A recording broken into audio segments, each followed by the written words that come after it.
So I have like two questions for you related, picking up from where you have answered. So you were talking about states getting into business modes and everything in between. So we all have heard of the Kerala model, the Gujarat model, and now the Dravidian model and so on. So do you have any model in mind?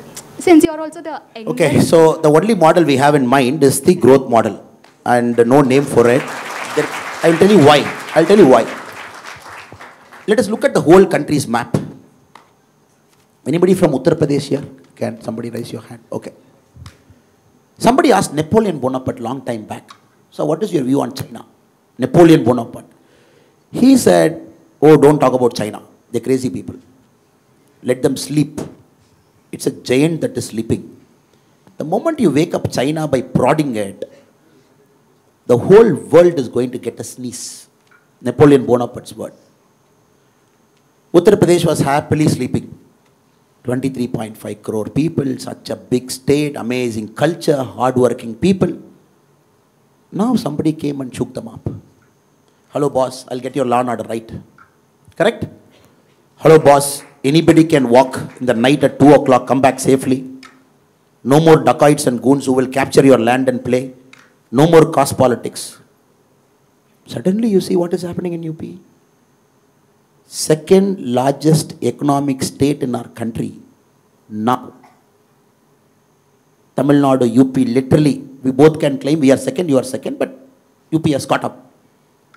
Airports, expressways, breakneck speed. Ayodhya temple, I just read the SBI report last week. They said Ayodhya connected to other temples is going to bring 4 lakh crore income to UP next year. 5 crore people will visit Ayodhya. I was like, Hare yaar, what is this? What is this? Because if I go to Google and type Hajj pilgrimage, how many people went to Saudi last year? It says 2 crore. Give or take 2.3 crore. How many people went to Vatican City?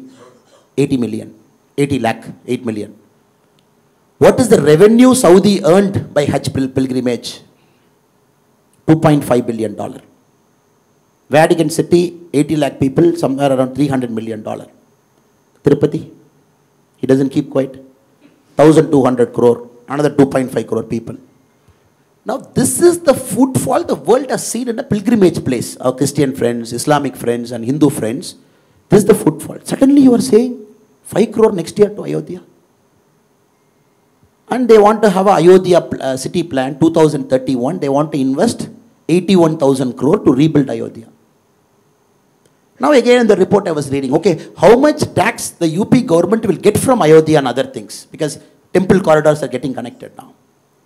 It said the UP government alone is going to get a tax next year, 25,000 crore. 4 lakh crore to the state. Auto rickshaw brother, hotel brother, Pani Puri brother, somebody who is selling food, 4 lakh into that. Tamil Nadu's budget is 3 lakh crore. Now, we have to understand, silently every state has got that hunger. And they are like, you call me Bimaru state till now? How dare you call me Bimaru? We used a word called Bimaru. And for a long time we used to say Hindu rate of growth. Suddenly UP is saying, how dare you call me a Bimaru state? I am 23.5 crore. You keep me as a country. I am probably the world's 5th largest, 6th largest in terms of population. I am building infra at a breakneck speed. My law and order, I have sorted it out. And my gross enrollment ratio is just shooting. Tamil Nadu is number 1 with about 50% GER. Just imagine my brothers from UP, state from UP, in 7 years, if their GER goes to 42% from the current 28-29%, their student output in the higher education is equal to Tamil Nadu, Kerala, Telangana, Karnataka, Puducherry.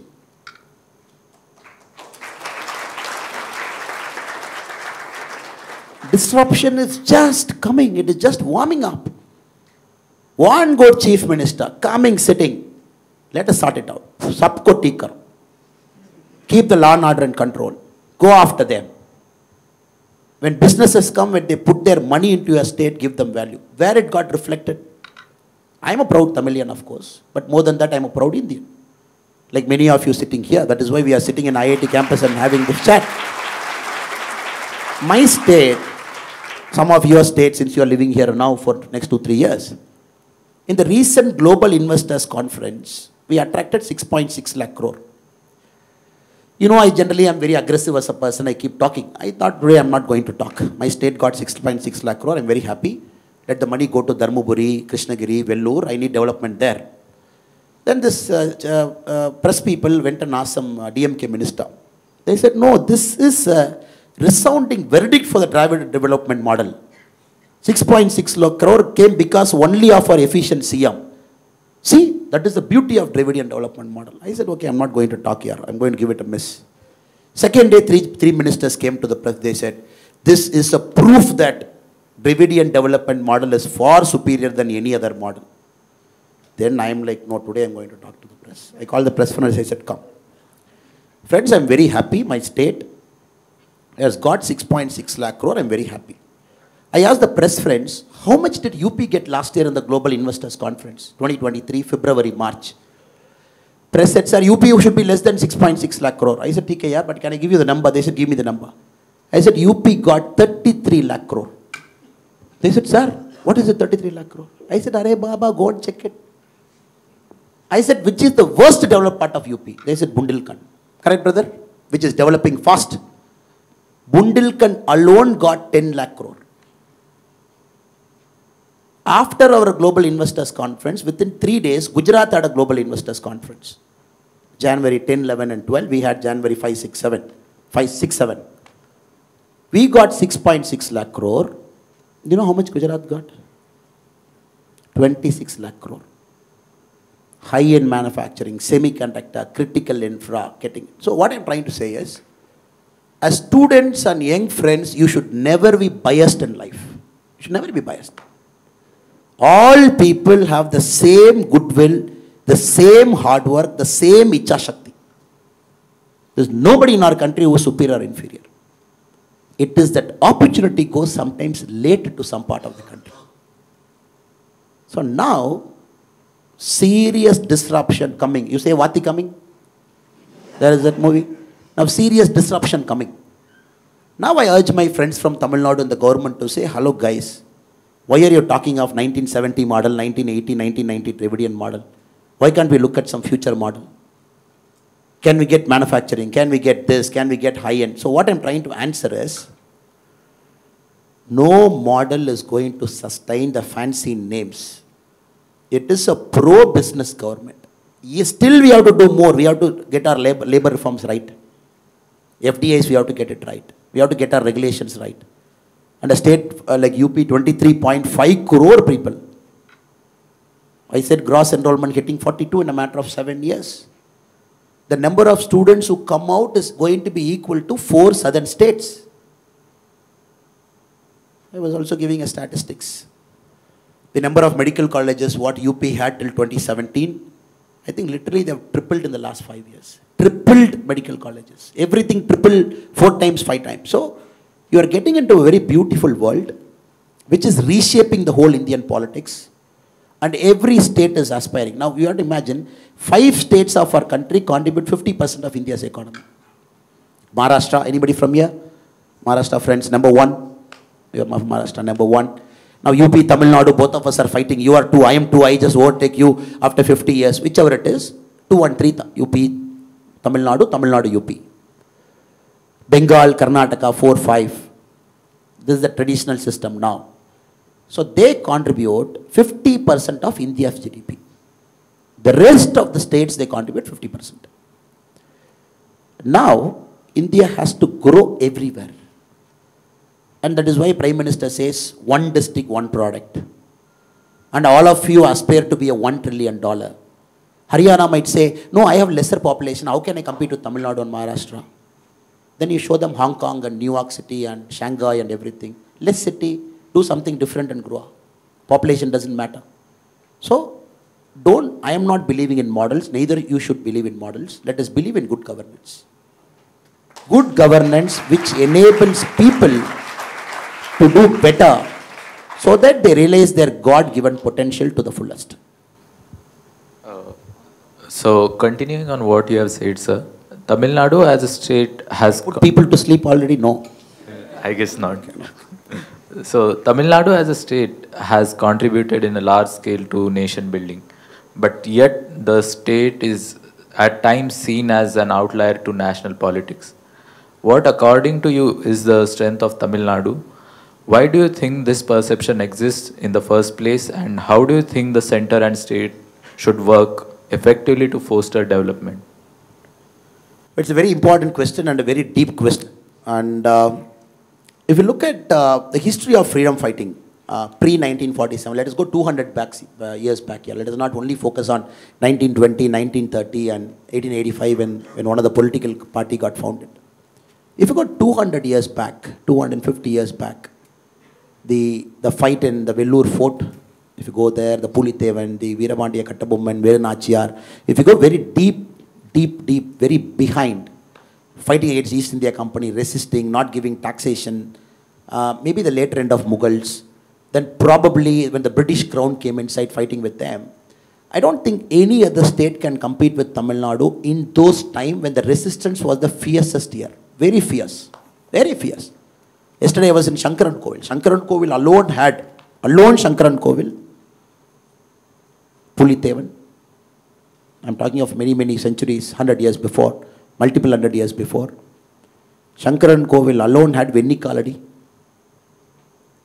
Shankaran Kovil alone had Vanchinathan, probably the next assembly constituency, but in Tenkasi district. I was surprised that one constituency having 4 or 5 people who resisted British imperialism or the East India Company fought with them.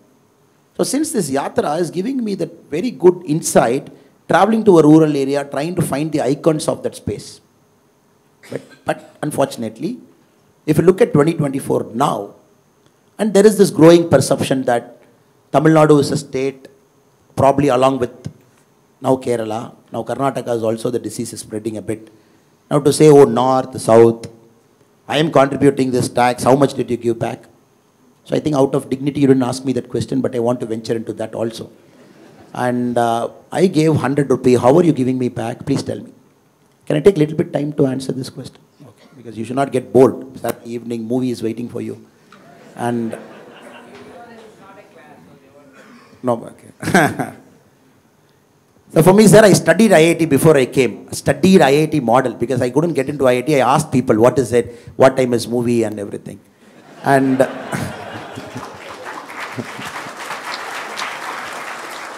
sir, now we are getting into a very dangerous argument, probably in the run-up to the 2024 Parliament elections of South, North, and taxation, contribution, how much did you give me back? And where is this argument going to go after 2024? Now, this election, I'm not talking politics for sure because it's a student group, but this 2024 election is a battle of certain political parties who fear they're going to get eradicated after 2024 because their model of politics is not going to work anymore. And other political parties who believe, oh, we are in the upswing, let us consolidate. That is the fight that is happening now, 2024 and up. Now the argument has come back, the main argument. You see chief ministers going to Delhi and protesting. Chief Minister of Kerala, Chief Minister of Karnataka, the constitutional head of a state going to the national capital, sitting in Jantar Mantar, protesting to say, give me my tax, give me my right, where is my money? Okay, now, as a country, independence 1947.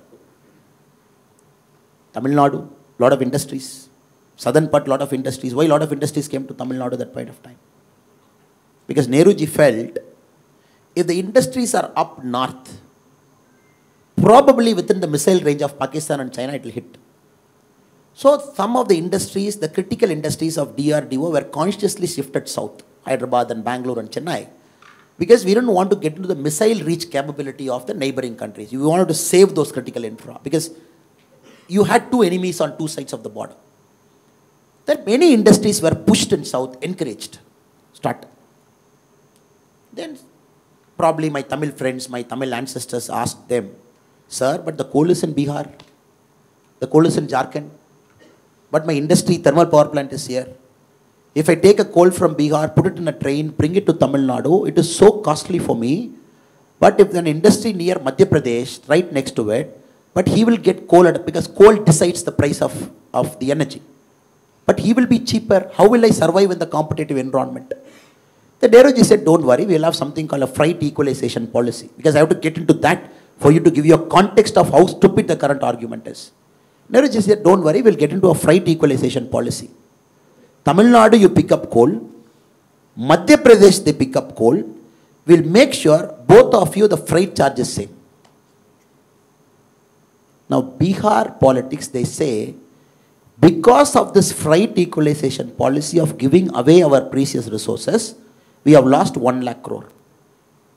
Now, tomorrow, if my Bihar friends come here and say, what are you talking about North and South taxation? Give me my 1 lakh crore back in the freight equalization policy. I gave coal cheaper to you for you to grow. Do you have an argument? Do you have an argument in 2047, 2024 to say, oh, I got coal cheaper because you gave it to me? Because in the freight equalization policy, the coal landing cost has to be same for a Madhya Pradesh industry, it has to be same for a Tamil Nadu industry, because the competitive advantage is not based on the freight price, but based on the other factors of production. From there, we are sitting now talking about North and South. And you know, in Tamil Nadu, the official employment index, we say 25 lakh migrants, meaning brothers and sisters not belonging to Tamil Nadu or working inside Tamil Nadu now.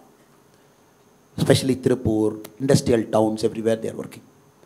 But this, you know, this number is definitely less. It is definitely more than that. Could be 35 lakh or 50 lakh because many people are not accounted. They just come seasonally and go back. Tomorrow, if suddenly Nitish Kumarji wakes up and says, oh, I've given a lot of labor to your state. Can you give 5,000 rupees for each guy as a labor cost arbitrage back to my state? I want to grow. What is the argument you will have? So this argument is so nonsensical that a country has to grow together.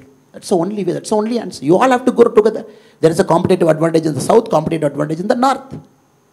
But I have a problem when people get branded and labeled as inefficient, as this, as that, as this. There I have a severe problem. I'm very, very vociferous on that. Because at certain point of time in a country's growth history, some states have subsidized the other state. It's a fact. And certain time of growth in the country's history, some states have to pull up other state. It's a fact. Now, how do we divide the money? Madam Indira Gandhi had this problem. I put tax, you put tax. Direct tax, no problem. You pay and recently the finance minister was giving a data. Tamil Nadu contributed this much, it got back this much. So direct taxation, Tamil Nadu got more than what it paid. I really don't want to get into this argument, but still I'm just putting out a data reference point for you. Now when the indirect tax goes to a common pool, GST is an indirect taxation, all it goes to a common pool, Government of India has to give it back to each state. What is the current formula? 42%. 42% is the current formula. The 15th Finance Commission, for anybody who follows politics and economics, the 15th Finance Commission, which is till 2026, it said 42% of the money in the common pool will go back to state. 58% the center has to manage roads, ports, pay the army, buy fighter planes, everything you do. Now Tamil Nadu, Bihar, UP, Kerala, they said, okay, how will you divide that 42% for me? Is it equally you will divide? Indira Gandhi had this problem in 1969. She got this Gadgil formula. She said, okay, let us put a formula. And this formula will decide in the Finance Commission the divisible pool for each state. 42% will come totally to the state. Some state might get higher, some state might get lower. But how will each state get? What is that formula? In the Gadgil formula, in 1969, the population was given 60%. 40% for the other things. So population of a state more, they will get more. 60% population, 40% other factors. 1991, the population factor was still about 50%. Population will decide half of the money you get, rest of the factors half. 15th Finance Commission, the formula, the population is 15%. So we started with population as an index of 60%, and now population is 50%, 15. What about the other 85? We have something called a income distance. Average income, income of that state, what is the gap? 45%. 15% good governance, proper taxation, 15% geography of that state, green cover you build. So this is a formula we all have agreed together. Finance Commission. Now we have put the 16th Finance Commission. Aravind Panagriya ji has taken over as the chairman of the 16th Finance Commission. He is expected to give a report in the next 1 year. Some of the intelligent brains, professors and students, will be contributing to that report. Now it's a formula-based index. 60% population index given weightage. Now it is 15% formula percentage given to population now. As a country, we have to agree to a common standard. That 42% central which has to give to the state, it comes in this formula. Now some states complain, no, I am getting less than the other state. Why should other state grow at my expense? I will do protest in Jantar Mantar. Do you think it's a right approach? Then what if the North Indian states say, no, you are growing with my labor. I will not accept it. For every labor that is coming to your state, 5,000 rupee, please remit to my account as cost arbitrage. I want to give it back to the labor's family. Will southern states accept? So, brothers and sisters, very complex argument. Again, no answer, as usual. But my job sitting here is to give insights. I've come here to give insights. A politician who can never have an answer. By now you must have understood in Indian politics. You just give insights and lead the people towards a discussion and a solution. Because I sit here and I can't give a solution because I am not a person to give solution because I am not equipped to give a solution. So we are all discussing, debating. This happened in 69, Gadgil formula, revised Gadgil formula came. Now it is the Niti Aayog formula in 2016 Finance Commission it came. Now we are looking at something different. So I want you to have this thing in mind. Okay, it's so complex, yeah. Let us get into politics to solve it. So I'm trying to motivate all of you to solve all of this complex problem, mathematics, economics and everything by getting into politics. So in one of your answers, you told you wish people with integrity, they enter politics. You told us, all of us here, enter politics. How do you think we can create a conducive environment where youngsters can enter politics? Very, very deep question. How do you create a conducive environment where youngsters can enter politics? Very tough question also. Politics is very biased even now to a first timer. Because politics is costly. So costly. Winning election, very costly. Very costly. And let us imagine an IIT professor is motivated here. I've studied IIT. I've taught in IIT. One of the brilliant minds. Let me get into politics. Many IIT professors and IIM professors are in politics. They are my colleagues also. I keep meeting them in different panel discussions like that. And when they come in, you are used to a certain lifestyle.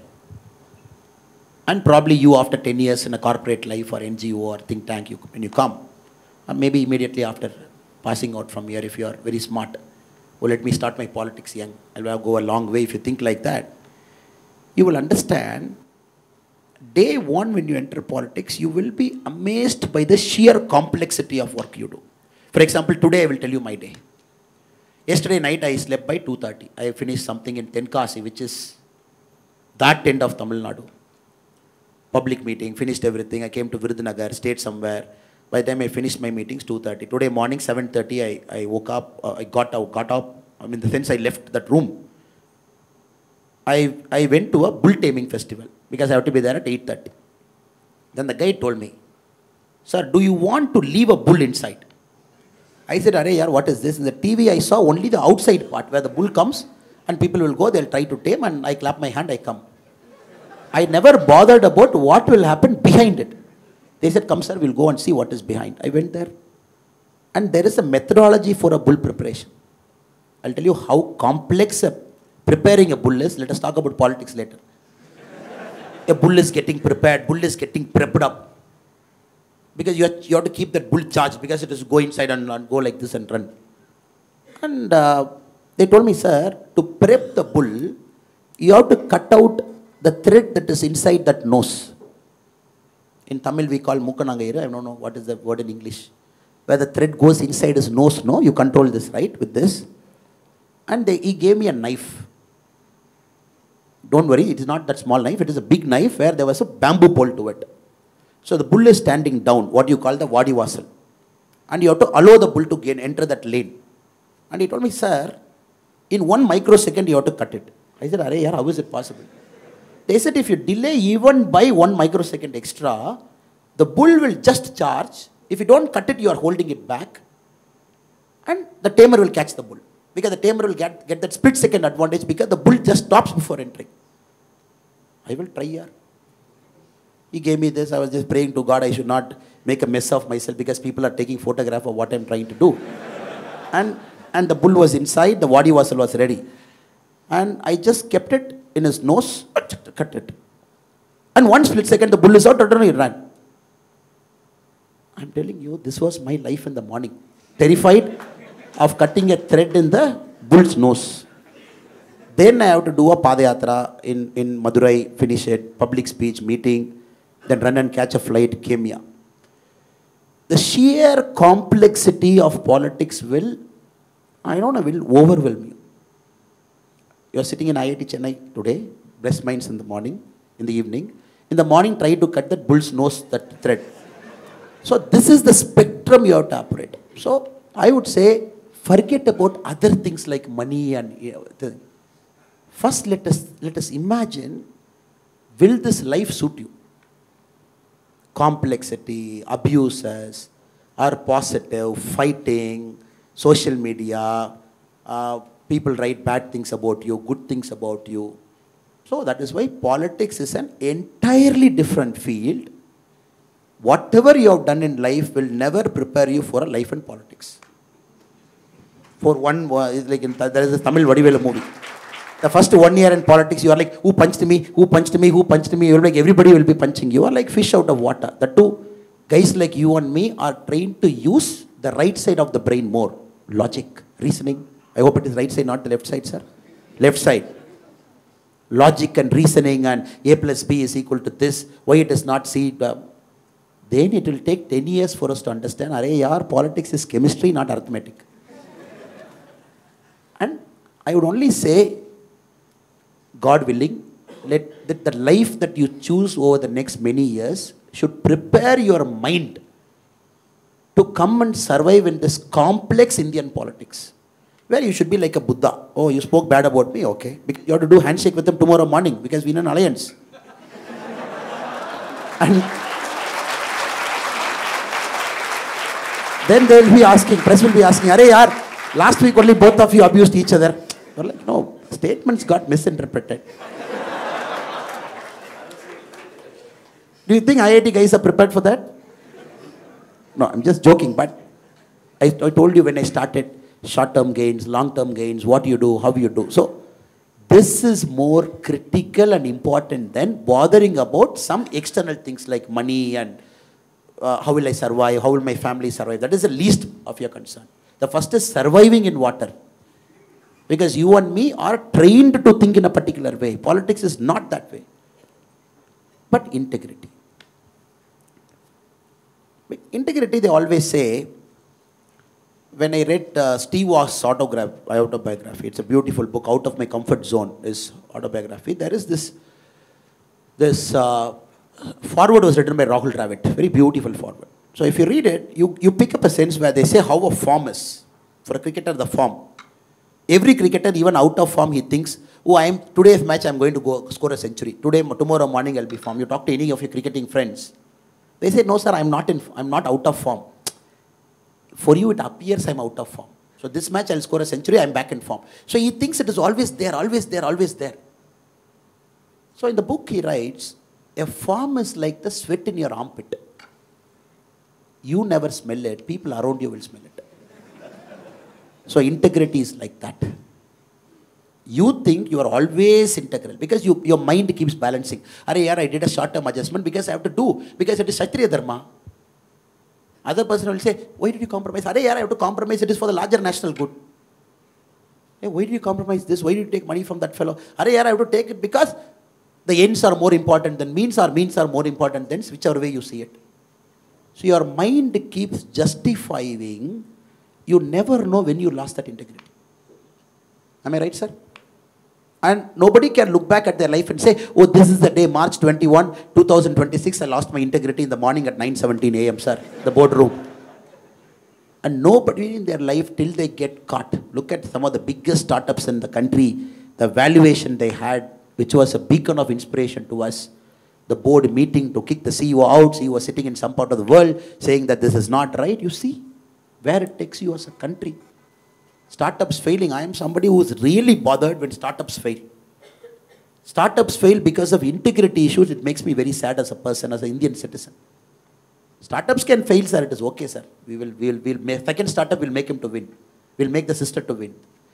Failing because of market condition, we are a $4 trillion economy, sir. We will not give two hoots for a startup failing because of market condition. We will make sure we support you. We'll make you a $1 billion company. India is big now. We are not some old company where a startups fail. We will pump you out and bring. But when you fail because of integrity, it makes us sad.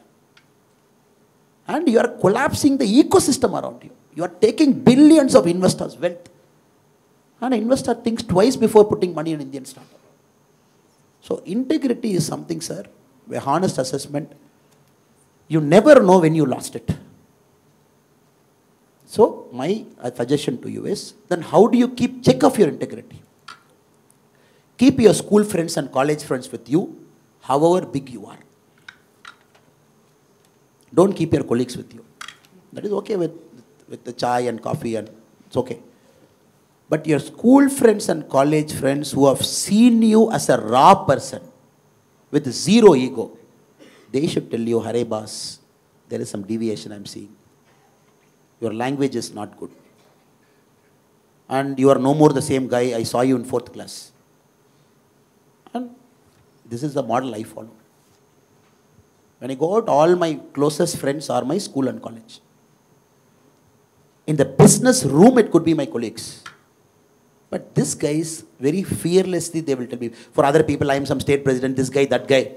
Oh, if I say this fellow will not get me a seat in 2024. Better I will say, Annamalai sir, you are fantastic. You are truly great human being. God has made you and created you. We are very privileged you are in BJP. But my school friend will say, I didn't like the way you talk. Why did you shout at him in the night? Then I'll be arguing, no, I didn't shout out. It was so stressed. The stress made me to start out. They'll say, what nonsense. What stress here? Do you think you have more stress than a guy who's standing in the border facing a Pakistani? Do you think you have more stress than that guy? Because my school friend talks in this language to me. Why do you allow your stress to shout at somebody in the public? Calm down. I will calm down. I say, okay, some mistake I made. So this courage, who will speak to you? So I would say, never lose your integrity because you don't know when you are losing it. Because you know when you are losing it, at least I can put a defense mechanism around it. Integrity is always lost in 0.01%, 0.02%, first compromise 0.03%, then 1%. In 10 years, complete integrity gone, I'm happy. So, be a person of integrity. It's very, very tough to maintain integrity because in Indian system, being a person with integrity, you have to pay a price. It doesn't come easy. Indian system. You suddenly go to meeting at 7 o'clock, you say, why nobody has come at 7 o'clock? They'll say, no, 7:10 I want to come. Then you will say, okay, nobody comes at 7, I'll also go at 7:10. That's how we became late now. The hall is not full, sir. Can we go at 5 minutes late? No, we came on time. I'm not giving this as an excuse or an example. The professor was on time, I was on time, we came. So, the system around you, the ecosystem around you will make you a person of less integrity. How do you fight it out in the real world when you walk out of the IIT campus gate and say, oh, Sir Kamakodi sir has got more selfies, 952 selfie to the next IIT director who got one selfie. He is a great man, he trained me. Is it true he got more selfies? He got more selfies among the IIT directors? Is it true, sir? So there was a competition among the IIT directors that who is more student friendly. And for information, your professor topped it.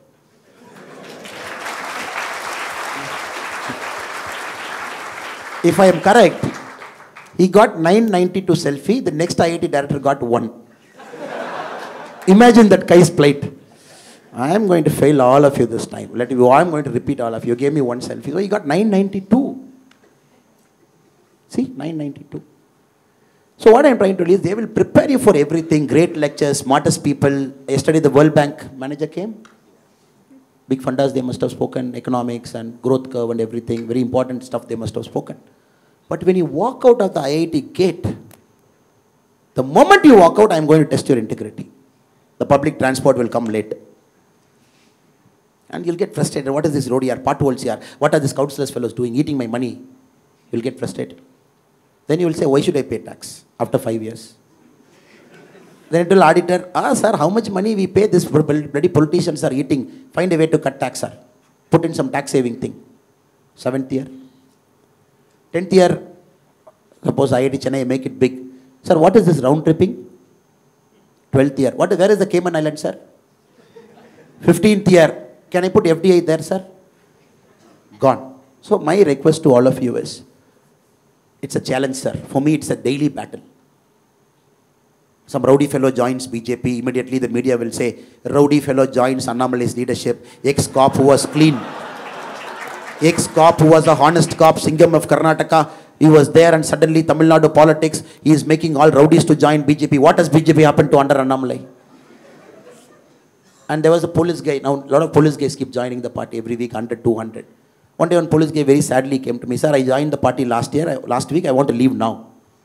I said, why do you want to leave? No integrity in the politics, sir. I want to leave. I said, can I have a cup of coffee? Come, a retired inspector, cup of coffee. I said, why? Sir, I sit in the same table where one rowdy fellow was sitting, history sheeter, sir. Do you know I was a honest cop, sir?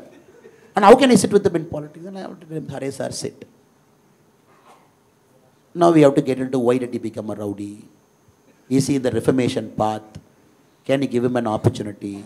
Can we tell him no more rowdyism after you join politics? Can we talk bigger philosophical fundas? Because you are entering into the grey area completely. And my integrity gets tested every day. Because I make critical decisions every day. Colleagues, presidents of the district, 250,000 people in different posts in Tamil Nadu BJP party at different levels, from the state to the mandal level. And every day mishandling of money, this, that, complaints. For me, every day it's a challenge. And if I go by the textbook definition, only I'll be sitting here today.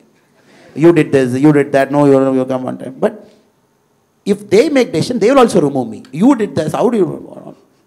So that is a challenge for me. Likewise, it is going to be a challenge for you. So let us not privilege integrity.